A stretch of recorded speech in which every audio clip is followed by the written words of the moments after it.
ఖరీఫ్ సీజన్లో కానీ రబీ సీజన్లో కానీ మీరందరూ కూడా సహకారంతో డిపార్ట్మెంట్ కానివ్వండి, రైస్ మిల్లర్ అసోసియేషన్స్ కానీ, రైస్ మిల్లర్స్ కానీ అందరి సహకారంతో ఎలాంటి ఇన్సిడెంట్ జరగకుండా ప్రాపర్గా యాజ్ పర్ గైడ్లైన్స్ ప్రొక్యూర్మెంట్ చేశారు. అందుకోసం నేను అందరూ మిమ్మల్ని అభినందిస్తున్నాను. అదే రకంగా మళ్ళీ ఈ సంవత్సరం కూడా 25-26 వానాకాలంలో ఏదైతే కనుక మనం ప్రొక్యూర్మెంట్ చేయాలనుకుంటున్నామో దాని ప్రకారం మనం ఈ సంవత్సరం కూడా అదేవిధంగా స్మూత్గానే జరగడం కోసం ఈ మీటింగ్ కార్యక్రమం ఏర్పాటు చేశాము. ముఖ్యంగా smooth and transportation, timely paddy procurement and CMR deliveries main purpose అనమాట ఈ మీటింగ్ యొక్క పర్పస్.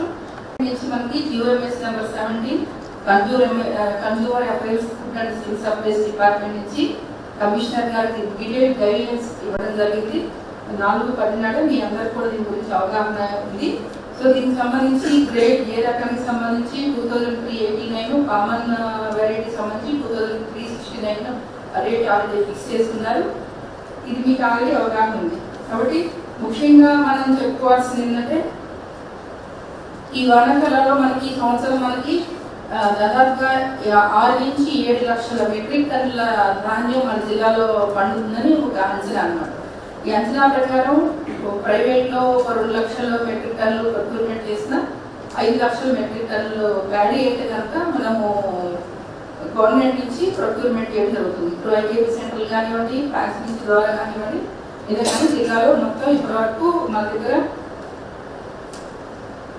4 చేయడం జరిగింది. అది 8వ తారీఖు 9వ తారీఖు నుంచి ఆల్రెడీ 239 ప్రొక్యూర్మెంట్ సెంటర్స్ ఓపెనింగ్ చేస్తాం.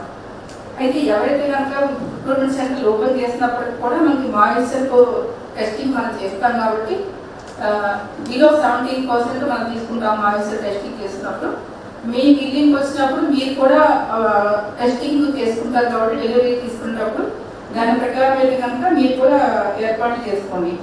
ముఖ్యంగా execution of agreements important. First of all నేను బిల్లర్స్కి ప్యాడీ అలాట్మెంట్ చేయాలి అంటే కనుక ప్రొక్యూర్మెంట్ సెంటర్ నుంచి బ్యాంక్ గ్యారంటీ ఒకటి, agreement with DMCL supplies with all relevant documents. So first మీరు ఎగ్జిక్యూట్ చేయాల్సింది ఇది ఇంపార్టెంట్ ప్రాసెస్. ఓకేనా?